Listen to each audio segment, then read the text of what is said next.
I'm Sam Vaknin, and I'm the author of Malignant Self-Love, Narcissism Revisited. How can one negotiate with an abuser without incurring his wrath and rage?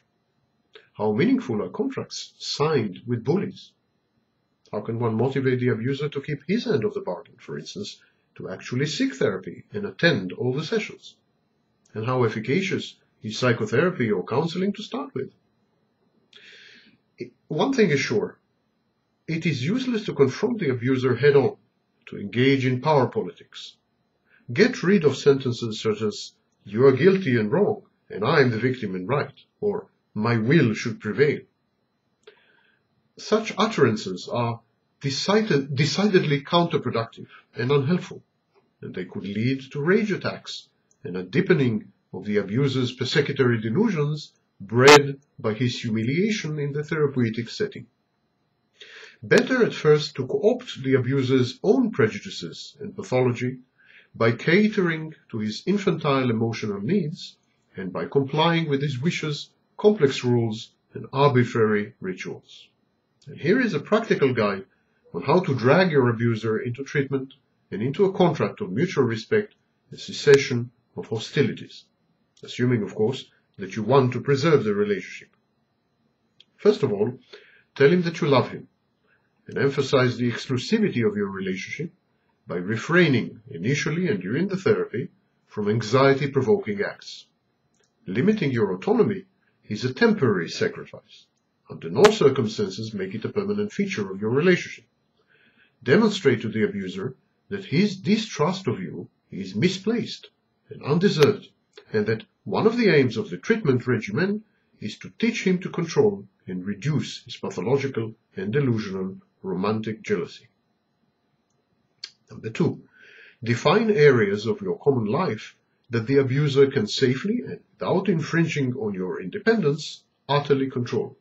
Abusers need to feel that they are in charge, the sole decision makers and arbiters. Ask him to define, preferably in writing, what he expects from you and where he thinks that you or your performance are deficient. Try to accommodate his reasonable demands, but ignore the rest. Do not, at this stage, present a counter list. This will come later. To move him to attend couple or marital therapy, tell him that you need his help to restore your relationship to its former warmth and intimacy. Admit to faults of your own, which you want fixed, so as to be a better mate.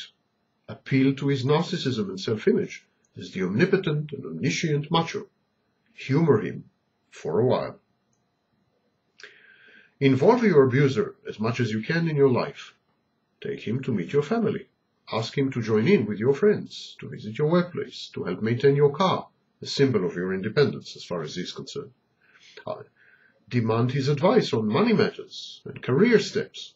Do not hand over control to him over any of these areas, but get him to feel a part of your life and try to mitigate his envy and insecurity. Number 5, encourage him to assume responsibility for the positive things in his life and in your relationship. Compliment the beneficial outcomes of his skills, talents, hard work, and attitude. Gradually, he will let go of his alloplastic defenses, his tendency to blame every mistake of his, every failure or mishap on others. He will cease to regard the world as hostile and out to get him.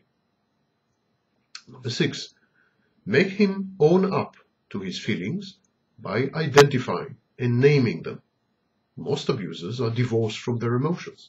They seek to explain their inner turmoil by resorting to outside agents. They say, "Look what you made me do," or "They provoked me." Abusers are unaware of their anger, envy, or aggression. So mirror your abuser gently and unobtrusively. Ask him, "How do you feel about that?" Or, "When I'm angry, I act the same as you." Or, "Would you be happier if I didn't do that?" Number 7, avoid the appearance or the practice of manipulating your abuser except if you want to get rid of him. Abusers are very sensitive to control issues. They feel threatened, exploited, and ill-treated when manipulated. They invariably react with aggression.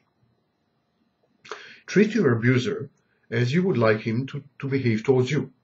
Personal example is a powerful proselytizer.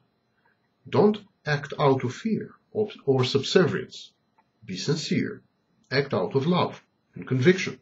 Finally, your conduct is bound to infiltrate the abuser's world defenses.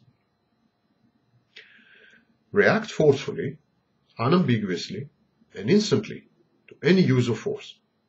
Make clear where the boundary of civilized exchange lies.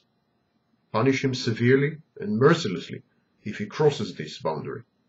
Make known, well in advance, the rules of your engagement and your relationship, rewards and sanctions. Discipline him for verbal and emotional abuse as well, though less strenuously than for physical abuse. Create a hierarchy of transgressions and a penal code to go with it. As the therapy continues and progresses, and as progress is evident, try to fray the rigid edges of your sex roles. Most abusers are very much into me Tarzan, you Jane, gender casting. Show him his feminine sides and make him proud of them.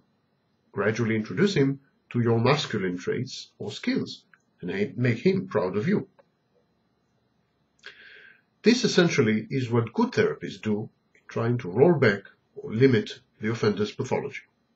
I have written in my book, most therapists try to co-opt the narcissistic abuser's inflated ego, the false self, and his defenses.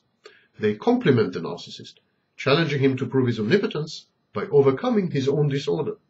They appeal to his quest for perfection, brilliance, and eternal love, and his paranoid tendencies, in an attempt to get rid of counterproductive, self-defeating, dysfunctional behavior patterns.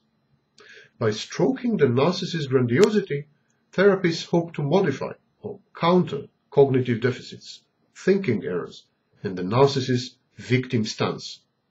They contract with the narcissist to alter his conduct. Some even go to the extent of medicalizing the disorder, attributing it to a hereditary or biochemical origin, and thus absolving the narcissist from guilt and responsibility and freeing his mental resources to concentrate on the therapy. But is therapy worth the effort? What is the success rate of various treatment modalities in modifying the abuser's conduct, let alone in healing or curing him? About this in one of the next videos. So my advice, stay tuned.